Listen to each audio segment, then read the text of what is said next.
Yes, Jesus loves me. Yes, Jesus loves me. Yes, Jesus loves me. The Bible tells me so.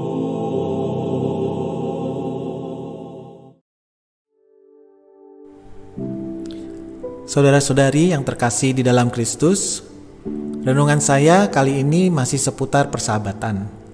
Dalam renungan terakhir yang saya bagikan, kita telah belajar bahwa sebuah kelompok persahabatan adalah tempat di mana Tuhan menempa kebijaksanaan dan karakter kita agar semakin serupa dengan Kristus. Nah, dalam renungan kali ini saya akan membahas penyebab utama dari konflik yang terjadi di dalam persahabatan. Tentunya bentuk atau penyebab dari konflik persahabatan sangatlah bervariasi. Tetapi bila kita masuk lebih dalam kepada esensinya, penyebabnya sebetulnya hanya satu saja. Iya, hanya satu saja. Dan itu sudah ditulis di dalam Injil. Di dalam Markus 9 ayat 35, Yesus berkata demikian. Jika seseorang ingin menjadi yang terdahulu, hendaklah ia menjadi yang terakhir dari semuanya dan pelayan dari semuanya. Ya, inilah satu-satunya penyebab utama dari konflik persahabatan.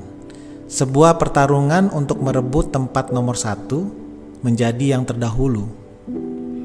Fenomena atau kondisi ini bisa saya rangkum dengan satu kata, yaitu kata paling. Keberdosaan dalam diri kita mendorong kita untuk mendapatkan tempat nomor satu di dalam persahabatan. Tentunya masing-masing orang mengejar identitas paling yang berbeda-beda. Ini beberapa contoh saja ya. Misalkan, saya adalah sahabat yang paling pintar. Artinya paling update dengan info, tren, atau gosip-gosip terbaru di dalam komunitas. Saya sahabat yang paling keren, paling sukses, paling bijaksana, mungkin mampu memberikan solusi untuk semua masalah-masalah sahabatnya. Saya sahabat yang paling baik, paling bisa ngertiin teman, paling penolong, dan identitas-identitas lainnya. Selama identitas yang ada di dalam hati kita itu masih terpelihara dalam persahabatan itu, tentu kita masih menikmati persahabatan tersebut. Tetapi bila identitas yang kita agungkan tersebut mulai direbut oleh sahabat kita dalam kelompok persahabatan tersebut, atau mulai diserang oleh orang lain, tentu kita akan bereaksi menjadi marah, kecewa, atau bahkan menyudahi persahabatan tersebut. Karena identitas kita yang paling itu tidak diakui lagi di dalam persahabatan tersebut. Saya sering bertanya sebuah pertanyaan pada diri saya tentang bagaimana saya bersahabat. Saya bertanya seperti ini pada diri saya. Pada waktu saya bersahabat, apakah diri saya yang ditinggikan dan dipuja atau Tuhan? Apakah dalam persahabatan ini sahabat saya makin bergantung pada saya atau makin bergantung pada Tuhan? Inilah pertanyaan yang sering saya tanyakan kepada diri saya sendiri. Karena saya menyadari saya orang berdosa yang di dalam diri saya ada nafsu kedagingan yang terus-menerus mendorong dan menginginkan agar manusia lain memuja saya. Dan ini juga bisa terjadi di dalam persahabatan antara sesama orang Kristen. Yesus mengajarkan kita, murid-muridnya, untuk melihat persahabatan sebagai sesuatu yang bertolak belakang dari yang diajarkan oleh dunia.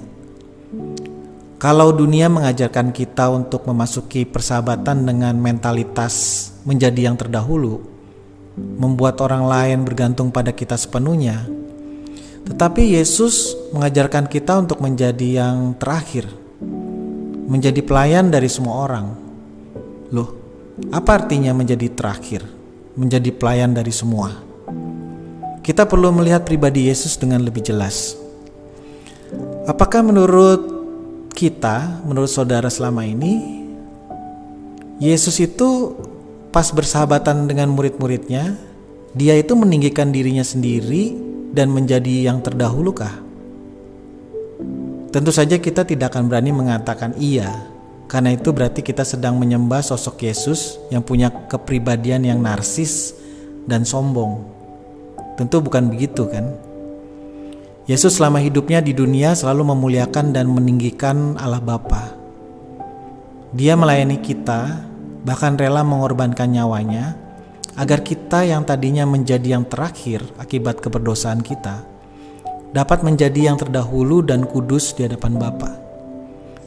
Karya Kristuslah yang menyebabkan kita menjadi yang terdahulu di hadapan Allah Bapa. Persahabatan yang Yesus tunjukkan adalah persahabatan yang membuat dirinya menjadi yang terakhir, agar kita menjadi yang terdahulu.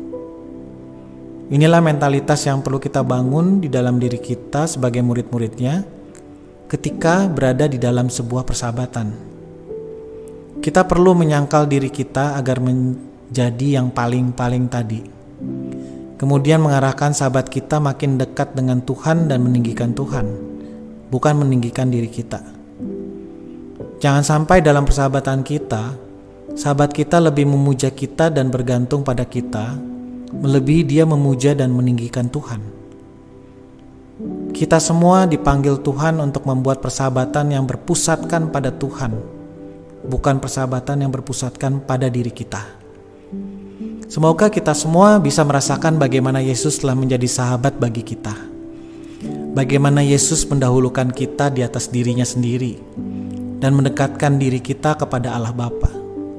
Sehingga kita bisa menjadi sahabat bagi sesama dengan mentalitas mendahulukan mereka dan membuat mereka meninggikan Tuhan di atas segalanya.